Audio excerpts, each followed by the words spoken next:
Eu quero convidar você a abrir a sua Bíblia hoje no livro de Eclesiastes. Eclesiastes, no capítulo 11, nós vamos ler o verso 1 até o verso 6 do livro de Eclesiastes. E eu quero falar hoje com você sobre um convite que esse pregador ele faz. E ele faz um convite para a gente, para nós andarmos numa trilha, num caminho de confiança e num caminho de fé. E o texto base que eu quero ler hoje para você está em Eclesiastes 11, do verso 1 até o verso 6. O escritor de Eclesiastes, ele diz assim: lança o teu pão sobre as águas, porque depois de muitos dias o acharás. Reparte com 7 e ainda com 8, porque não sabes que mal sobrevirá à terra. Estando as nuvens cheias, elas derramam aguaceiro sobre a terra. Caindo a árvore para o sul ou para o norte, no lugar em que cair, aí ficará. Quem somente observa o vento, nunca semeará. E o que olha para as nuvens, nunca cegará. Assim como tu não sabes qual o caminho do vento, nem como se formam os ossos no ventre da mulher grávida, assim também não sabes as obras de Deus, que faz todas as coisas.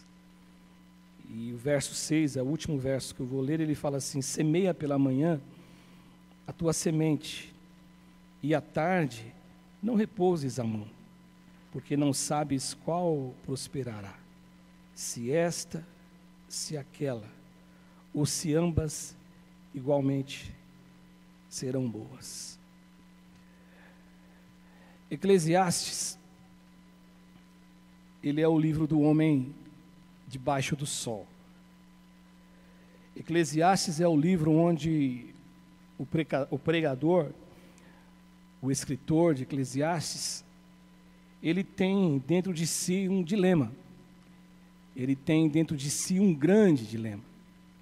Ele tem dentro dele um questionamento enorme.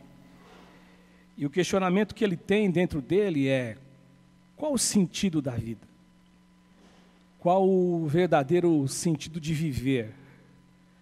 Existe um sentido na vida? Qual é esse sentido?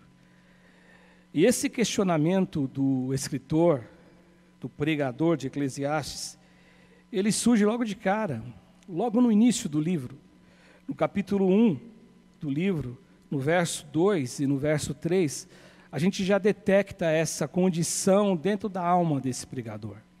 E no verso 2, ele diz assim: vaidade de vaidades, diz o pregador, vaidade de vaidades, tudo é vaidade.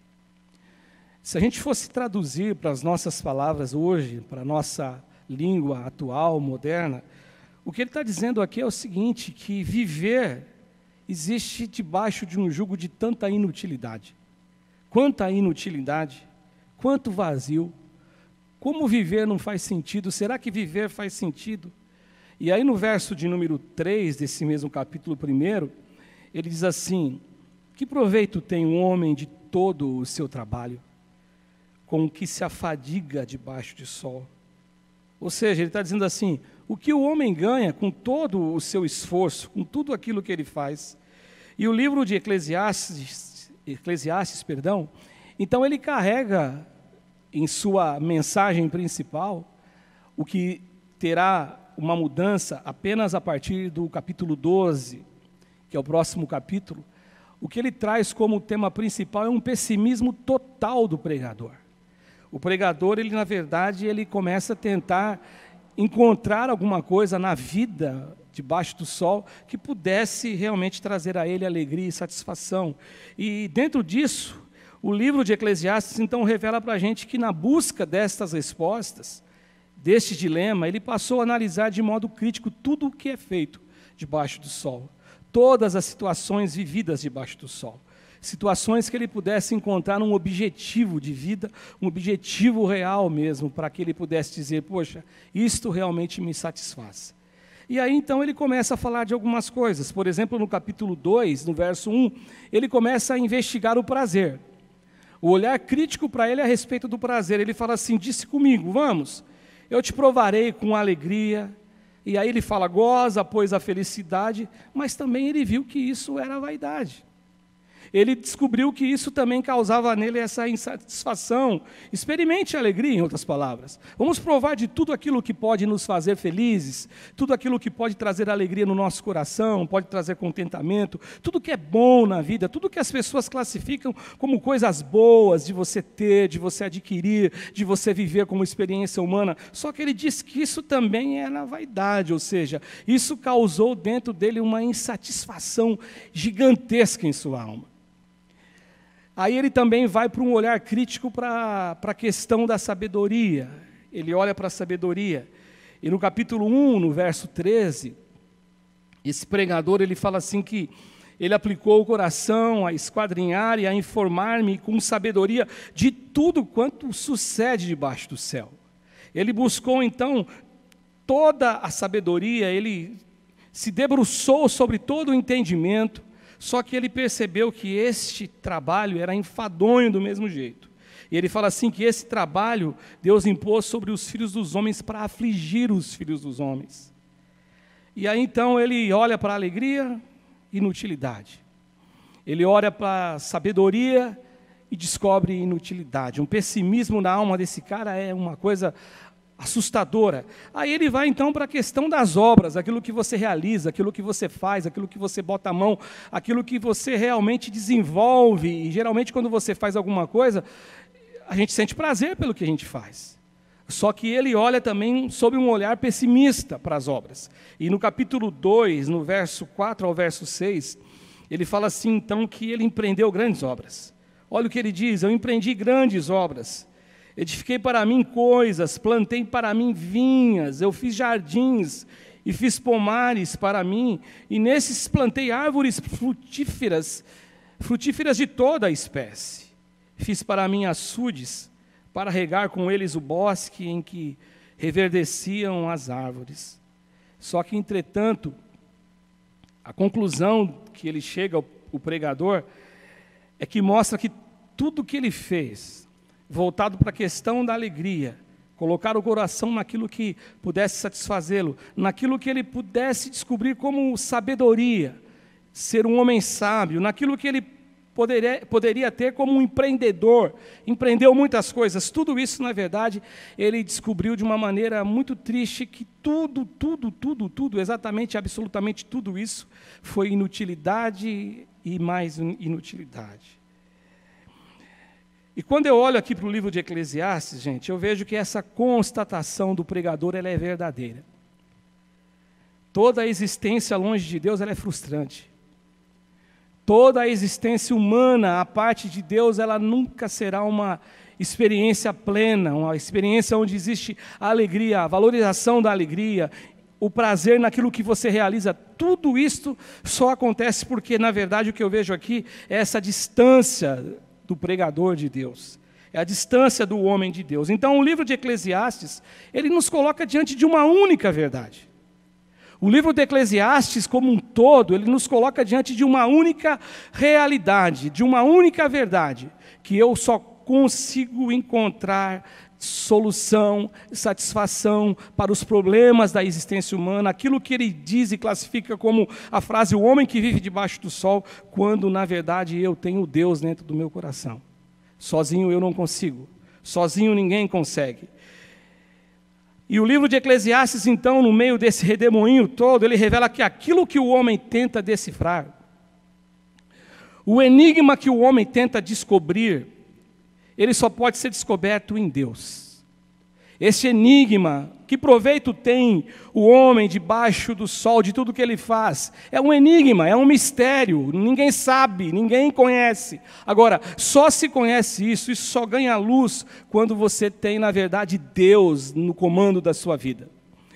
E a conclusão deste pensamento, a conclusão disso que eu estou defendendo aqui hoje, nessa manhã, o livro de Eclesiastes me mostra, como eu disse para vocês, quando você lê Eclesiastes, o livro de Eclesiastes é o livro do homem debaixo do sol.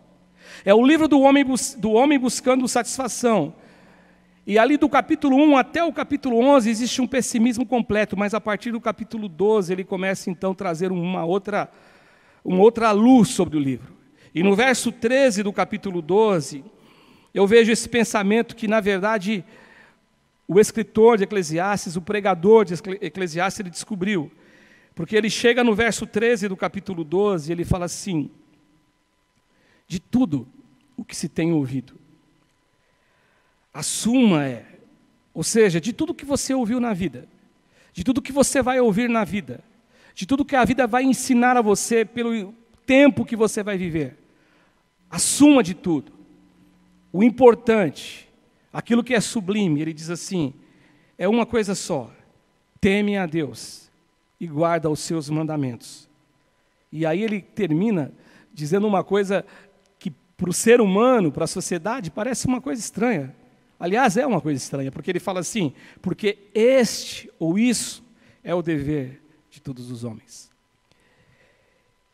Esse capítulo 11, gente, ele nos ensina muitas coisas.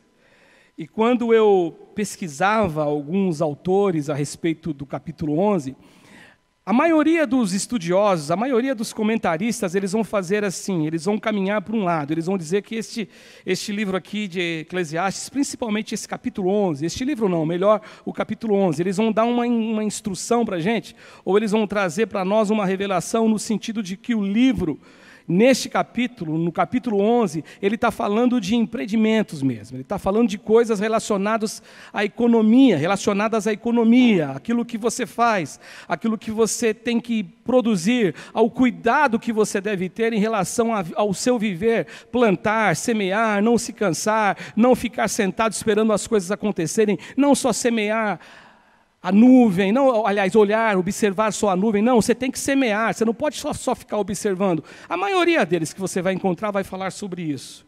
Agora eu queria fazer uma aplicação diferente aqui.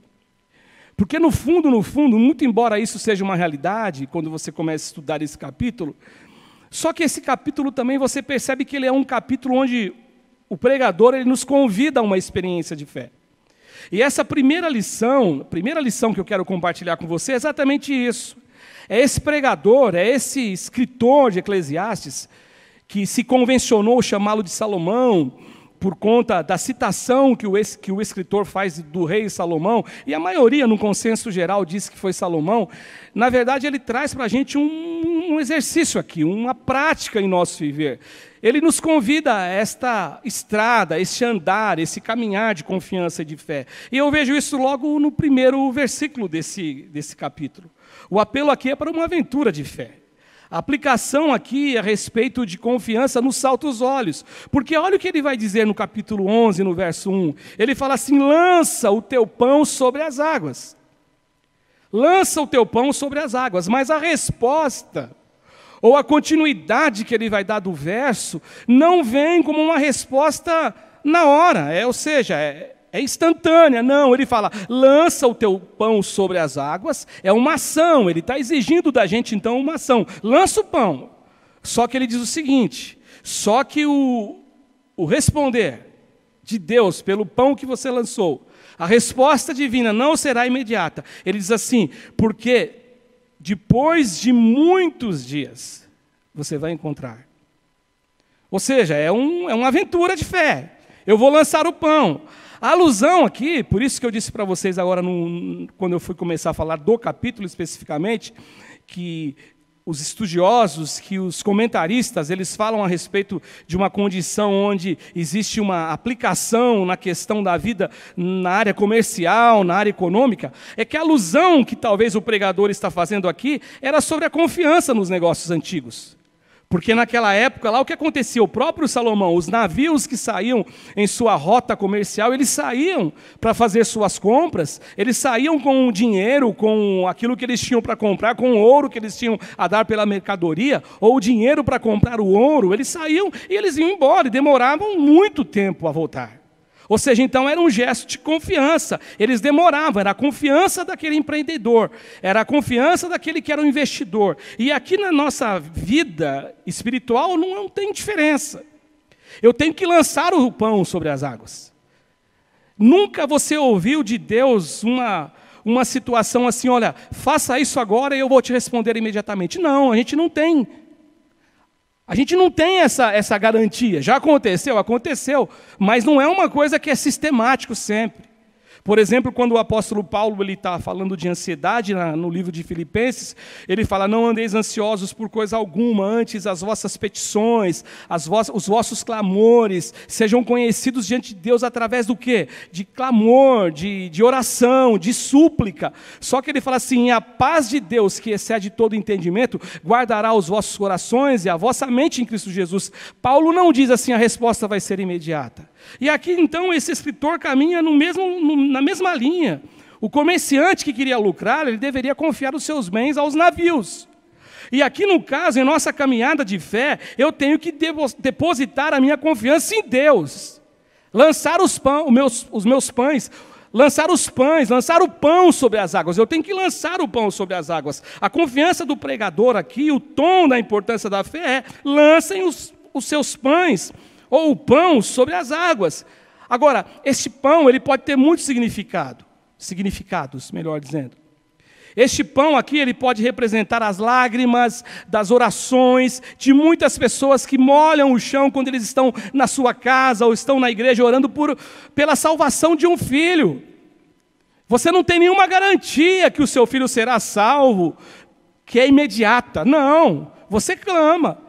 Eu sempre fico me lembrando, quando eu falo de salvação, da minha irmã, da pastora Cátia, quando ela contou uma história para nós, assim, quando um dia ela menina ainda, 12 anos de idade, 13 anos de idade, quando ela se converteu, com 12, por volta desse tempo, ela chegou na casa da irmã Edna para orar, e lá tinha o quadro que dizia assim, crê no Senhor Jesus e será salvo tu e tua casa. E eu me lembro que ela conta esse testemunho, que ela diz assim, que ela chorou, ela falou, poxa, meu pai não é, meu irmão não é, os meus irmãos ainda não são cristãos, mas existe uma promessa. Só que essa promessa, ela não se concretiza de imediato, alguns demoram muitos anos, alguns passam muito tempo, então o pão, ele pode significar isso. Esse pão que é jogado nas lágrimas pode significar também o choro. Esse pão que é jogado nas águas pode significar o choro de uma mãe que chora intensamente pela cura de um filho. Poxa, eu quero que o meu filho seja curado. Ou se não, de repente, pode ser também esse pão um clamor de uma mãe, de um pai, de um irmão, de um filho que ora intensamente por conta de uma crise que chegou e tomou conta da família. O pai perdeu o emprego, aquela condição que o pai tinha não existe mais, e aí de repente as coisas vão acontecendo. Eu achei engraçado que eu estava com a minha netinha esses dias, com a Laura, com os 3, e aí a Elisa falou assim, poxa, vamos fazer cinema, eles querem que apague a luz para assistir filme, né? E aí ele falou, não, depois a gente faz, a avó respondeu a Valéria. E ela falou, não, vamos fazer cinema, você faz cinema na tua casa? Eu faço. E tem pipoca? Aí a Laurinha disse assim, não, a gente não está comprando pipoca, porque o papai falou que o salário dele cortou, agora é 5 pontos que ele recebe. Às vezes, é o desemprego que bate na porta. E aquela condição que você tinha, você não tem mais. Este pão aqui, ele pode representar também, gente, as orações de pessoas que choram e se angustiam por alguém que tanto amam, ou tanto foi amado, mas são pessoas que, na verdade, os feriram, deixaram sofrimentos. Quantos filhos que machucam seus pais? Quantos pais que machucam seus filhos? Agora, eu vejo como um significado geral aqui que esse pão significa, então, esse lançar o pão sobre as águas, ele tem um significado maior, numa amplitude maior. Eu vejo esse pão significando o seguinte, eu vejo esse pão significando a minha entrega total a Deus. Lança o teu pão sobre as águas, tua vida toda. Eu não posso pensar como alguns pensam, não, Deus é bom para as questões espirituais, para as questões práticas da vida, tem que ser comigo mesmo, eu que estudo, eu que vou batalhar, eu que acordo cedo. Não, Deus é Deus para tudo. Então, o que eu vejo aqui é este convite ao caminho de confiança. Lança o pão sobre as águas. O que vai acontecer? Ele volta um dia, ele vai voltar. mas pode demorar. Depois de muitos dias você vai encontrá-lo. Pode demorar, mas você não pode jamais desconfiar do Deus a quem você entrega tudo que você entrega a Ele. Então, eu vejo aqui um significado exatamente disto. É a nossa entrega absoluta a Deus. Outra coisa que o pregador ele faz aqui, é esse convite de caminhar com fé, com confiança, que eu vejo aqui, eu vejo isso no verso 2, quando o pregador deixa muito claro para a gente que ninguém, absolutamente ninguém, tem o controle das coisas da vida nas mãos. Ninguém tem o controle. No versículo 2 ele fala isso. E essa frase que eu estou dizendo aqui, ela nunca foi tão atual e tão verdadeira como nos dias de hoje. Dias de pandemia. Porque vamos combinar, o ano de 2020, o planejamento de 2020 que nós tínhamos lá em 2019, ou no início do ano de 2020, ele se foi. Ele terminou. Tudo aquilo que nós planejamos, tudo aquilo que nós falamos que iríamos fazer, isso na verdade a pandemia roubou de nós essa capacidade. E aqui no verso 2, ele fala exatamente isso. O pregador fala assim, e ele afirma isso de modo incontestável na parte B do versículo. Quando ele fala reparte com 7, reparte com 8, os estudiosos dizem que ele estava dizendo o seguinte, lança o teu pão sobre as águas, coloque todos os seus bens nos navios que vão para algum lugar comprar alguma coisa para trazer de volta, só que seja esperto. Não deixe só no navio, que se acontecer de um navio naufragar, você perde tudo.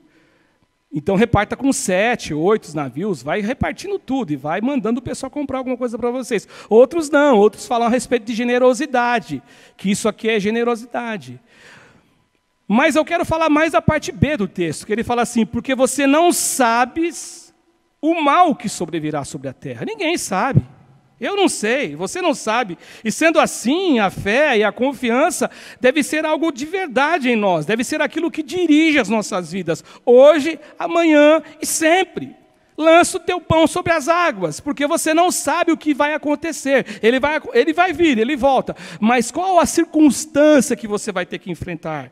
Isso porque tanto no caso aqui do pão lançado sobre as águas, que um dia vai ser encontrado, como aquele constatar na mente e no coração de que algum mal pode nos acometer, e a gente não sabe qual é, quando é, como que vai acontecer, isso revela uma coisa, que eu e você, nós jamais teremos sobre nós ou em nossas mãos a capacidade de ter o domínio sobre todas as coisas. Isso não é uma coisa que Deus deixou para a gente. E é justamente nessa constatação aqui que eu devo decidir qual caminho você vai tomar. Você vai confiar em Deus? Ou você vai confiar na força do seu braço? Você vai confiar em Deus ou você vai confiar na sua sabedoria? Você vai confiar em Deus ou você vai confiar que você está empregado ou você tem uma família que todo mundo tem saúde e tudo isso você acha que é você que está produzindo, você que tem essa capacidade? Ou você se sente, às vezes, como talvez muitas vezes nós nos sentimos, que nada vai acontecer para a gente. Até citando o Salmo 91, como muitos de nós citamos muitas vezes, como se isso fosse uma garantia de que nenhum mal vai nos tocar em nosso corpo. Sendo que o salmista está falando de mal que não vai tocar a tenda é na alma. Aquilo que eu tenho aqui dentro do meu coração, não adianta. O diabo pode fazer o que ele quiser por permissão de Deus. O mal pode me tocar, mas aqui dentro ele não vai tirar aquilo que eu tenho. O encontro que eu tive com Jesus, a verdade que me libertou, a verdade que me transformou, a fé que o Senhor produziu em meu coração, já que Ele é autor e consumador da fé. Então, este é o caminhar. Este é o convite aqui do pregador. Outra coisa que o pregador ele faz aqui, nessa questão de fé e confiança, eu vejo uma lição quando o pregador nos ensina, nos convida, melhor dizendo, a enxergar aquilo que é óbvio na vida. Uma vez eu li uma frase numa revista de recursos humanos, eu nunca mais esqueci, que o autor da matéria, ele dizia assim, do texto, que eu e você, nós precisamos uma hora ou outra enxergar o óbvio. Que o óbvio, ele é tão óbvio que ele passa desapercebido muitas vezes. E aqui no versículo 3, eu vejo situações totalmente óbvias que o escritor e o pregador de Eclesiastes nos apresenta. Ele fala assim, estando as nuvens cheias, elas derramam chuva sobre a terra. O que é óbvio.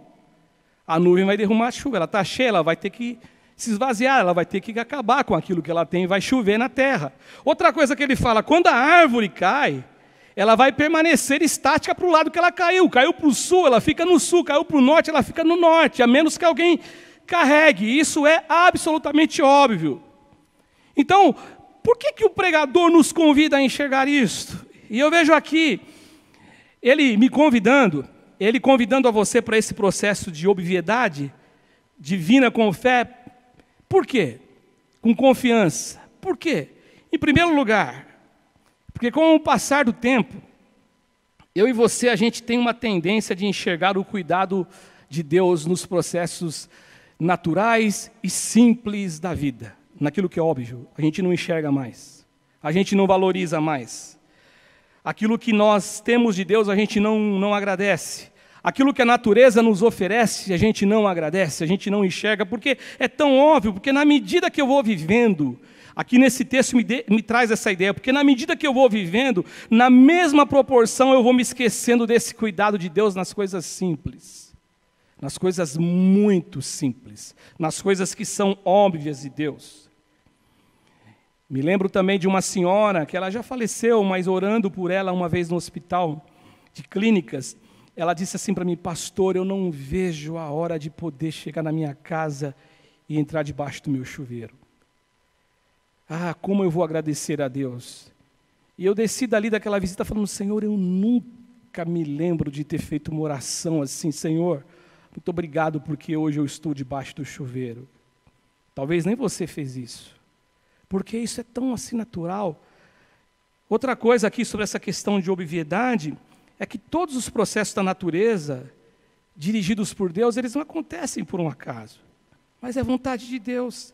E mesmo assim, sendo algo que é tão simples, é algo que vai abençoar você, é algo que me abençoa, mas é algo para a gente agradecer, é algo para a gente olhar com fé e confiança e saber, Deus está comigo, porque aí você pode pensar, poxa, mas na verdade, Deus se esqueceu de mim porque eu estou desempregado, Deus se esqueceu de mim porque eu perdi meu pai, Deus se esqueceu de mim porque aconteceu tal coisa, ou Deus se esqueceu de mim porque tantas coisas estão acontecendo, mas você nunca percebe que Deus está cuidando de você na simplicidade das coisas, na chuva que Ele manda sobre a terra, no sol que nasce pela manhã, no inverno que vem com a sua função, tudo tem sua função e tudo é tão óbvio, só que a gente não consegue enxergar. Uma outra coisa aqui que esse pregador nos ensina sobre esse caminhar com fé e com confiança que eu vejo aqui, é que esse caminhar de fé e confiança, ele não tem um significado que vai me fazer ser alguém estático na vida, e manter estático, eu não faço nada. O versículo 4 fala isso e o verso 6 também fala isso. O versículo 4 fala assim, quem somente observa o vento, nunca semeará, e o que olha para as nuvens nunca cegará. Ou seja, e o verso 6, ele fala assim, semeia pela manhã a tua semente de manhã semeada, à tarde outra, não repouses a mão, outra semente você vai semear, porque você não sabe qual prosperará, se é esta, ou se é aquela, ou se ambas iguais serão boas, você não sabe o que vai acontecer. Ou seja, então o convite aqui é um convite à ação. O pregador nos convida à ação, à prática, não é para ficar estático, não é para ficar esperando de Deus, não, Deus vai me dar uma bênção, Deus vai trazer, eu não vou fazer nada. Eu conheço algumas histórias de pessoas que foram empregadas e o emprego foi procurar elas em casa. Mas eu conheço poucas histórias. Eu acho que na quinta-feira o pastor Ivaldo estava falando alguma coisa sobre isso de ter movimento, ter ação, não ter essa questão de ficar esperando. Eu me lembro que eu fui até um instrumento para uma situação dessa. Eu trabalhava no Recursos Humanos, o presidente da empresa chegou e falou para mim, você lembra da pessoa tal que trabalhou aqui com a gente? Eu falei assim, eu lembro sim. Será que ela está desempregada? Eu queria que ela viesse trabalhar aqui com a gente. E eu falei para ele assim, não sei, eu posso tentar. Aí ele brincou, né? Ele falou assim para mim, mas você não vai ligar para a pessoa errada não, né? Você sabe quem eu estou falando. Eu falei, eu sei. Só que aí eu confesso que eu gelei. Eu falei, só falta ligar para a pessoa errada agora aqui. O presidente da empresa me pedindo isso. E eu me lembro que essa pessoa ela é uma cristã também. Ela é uma evangélica, essa menina é uma menina muito séria com Deus. Eu me lembro que na época ela trabalhou na empresa e ela ia ser efetivada. E quando a chefe dela chamou ela para ser efetivada, ela disse assim, eu não posso ser efetivada, eu adoraria trabalhar aqui. Mas por que você não pode? Se você quer trabalhar aqui, adoraria, porque eu estou grávida. E a chefe agradeceu, ela falou, puxa, obrigado, né? Tal, falou com o diretor falou, não vai dar, não vai dar. E quando o presidente me falou, liga, eu falei, eu lembro dessa pessoa, eu achei que ele sabia da história, eu falei, eu lembro, sim, não, eu não vou errar não, é a pessoa fulana de tal, falei o nome, ele falou, não lembro o nome, e que ia ser efetivada, mas não foi porque estava grávida, e ele tomou um susto. Porque quem faz isto? Quem que age com honestidade assim? São poucos. E aí eu liguei para ela, por que contei toda essa história? Porque são poucos os casos, poucas histórias. Liguei e falei, você quer trabalhar? Puxa, lógico que eu quero, estou precisando. E aí o emprego foi atrás dela, mas isso são exceções. Se você quer alguma coisa, você tem que trabalhar. E este é o convite. Você percebe que o convite do pregador, muito embora seja um convite a andar com fé e confiança, ele não está dizendo que o andar com fé e confiança é um andar totalmente sem você fazer nada, absolutamente nada. Não é uma promessa, não é uma situação onde você diz, eu ando com fé e me mantenho estático. Não pode ser passivo, tem que ter atividade, tem que ter movimento. Aliás, quando ele fala, lança o pão sobre as águas têm movimento, a água se movimenta. E aqui então desse verso 4 no verso 6, ele está dizendo exatamente isso, que fé, confiança, sempre andarão acompanhadas do quê? De trabalhos. Sempre serão regados por quê? Por ação. Nunca será um convite à passividade. Fé, você ora, oração, é orar e ter ação. Fé, você busca, você lê, você vai atrás, você vai desenvolver-se. Isso é fé, você vai fazer a tua parte, e Deus vai abençoar você do outro lado. E aí o pregador, como ele afirma no verso 2, que eu não sei qual mal sobrevirá sobre a terra, então ele nos convida ao quê? Além deste caminhar de fé, esperando em Deus, tanto nas suas coisas óbvias, mas ele também nos convida ao quê? A gente ter diligência, a gente tomar cuidado, nós sermos aplicados.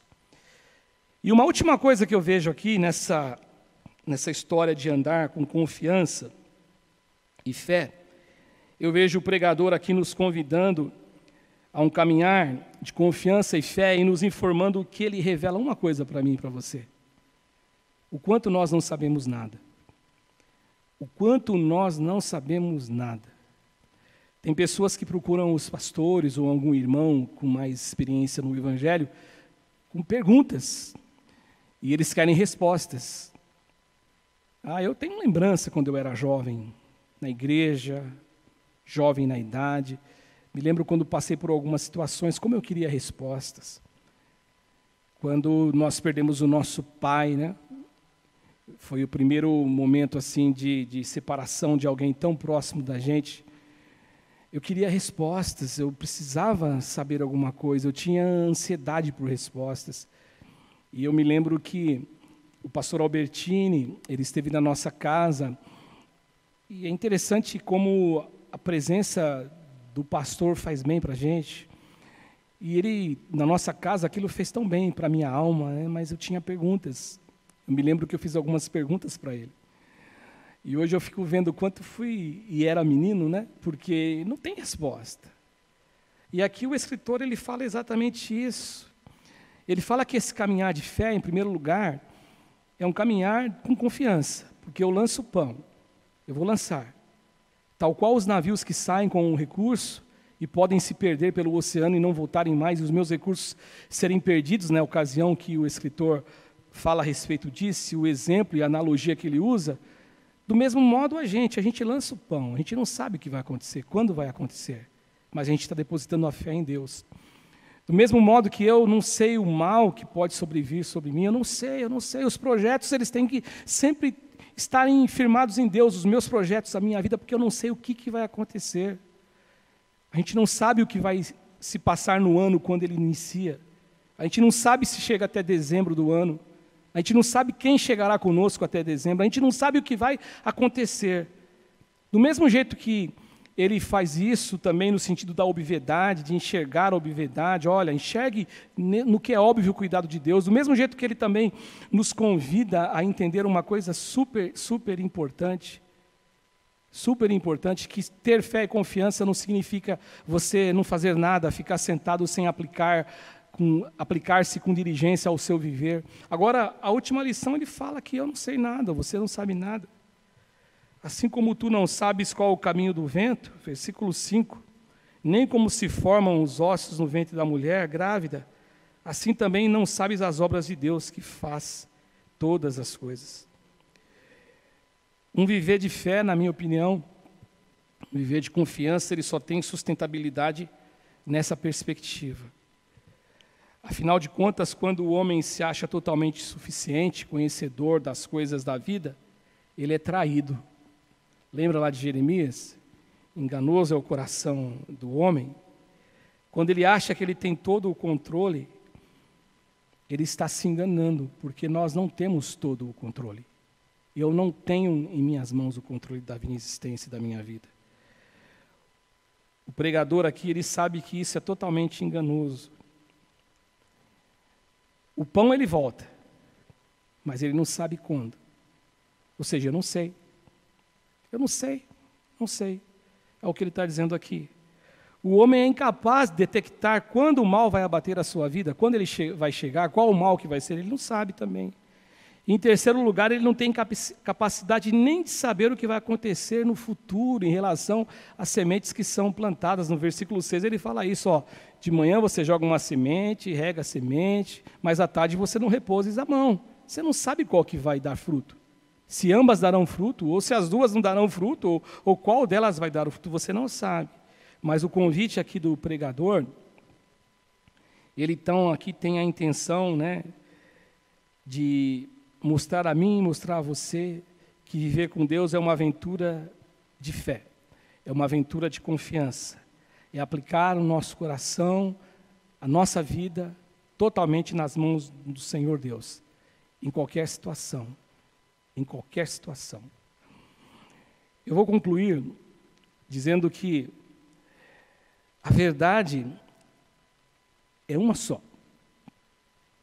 E esse texto, muito embora ele não venha de modo absoluto, literal, como o texto que está aí aparecendo para você em Hebreus 11:6, ele caminha na mesma direção. Ele fala assim que eu só posso experimentar, eu só posso conhecer esse caminho de confiança, esse caminho de fé, quando realmente eu entrego tudo nas mãos de Deus. Sabe por quê? Porque o escritor de Hebreus fala assim que sem fé ninguém agrada a Deus. Sem fé é impossível agradar a Deus. O que é curioso aqui, que me chama a atenção, de verdade, que para o desenvolvimento de um embrião no ventre materno, aquilo que o salmista Davi, no Salmo 139, diz assim, que ele ficava assombrado. É um ato criativo de Deus, tão simples para Deus. Eu imagino que para Deus explicar isso, para ele é uma coisa simples. Não tem dificuldade nenhuma. O ato criativo de Deus, criar um bebê, fazer um embrião nascer, se tornar um bebezinho no ventre da sua mamãe, isso é um ato criativo de Deus, só que você não sabe explicar, e muito menos eu. Para nós causa totalmente assombro e incompreensão. Mas o convite aqui do livro de Eclesiastes, o livro do homem debaixo do sol, o convite do pregador é que mesmo diante desses assombros da vida, mesmo diante dessas situações que nos fogem totalmente à percepção, o controle, o conhecimento, eu preciso lançar o pão sobre as águas. E águas me traz o quê? Aquela ideia de águas vivas, águas que se movimentam, ou seja, movimentam todo dia, porque um dia ele volta, um dia ele retorna, um dia ele aparece. E mesmo sem saber quando, mas ele volta.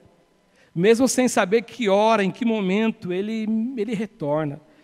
E eu vejo que isso aqui, gente, é uma lição de confiança, é uma lição de fé, que tem a capacidade de nos levar a viver com alegria, passar a nossa história de vida é a nossa existência com alegria. O escritor de Eclesiastes, ele começa o livro dele com um pessimismo tão grande e termina o seu livro mostrando que nós temos que lembrar do nosso Criador, desde a nossa mocidade, que nós temos que confiar que Deus tem o controle de todas as coisas, que assuma para a vida, assuma para todo o ser humano que vive debaixo do sol, é uma só, única, absoluta. Teme a Deus. Este é o dever de todos os homens.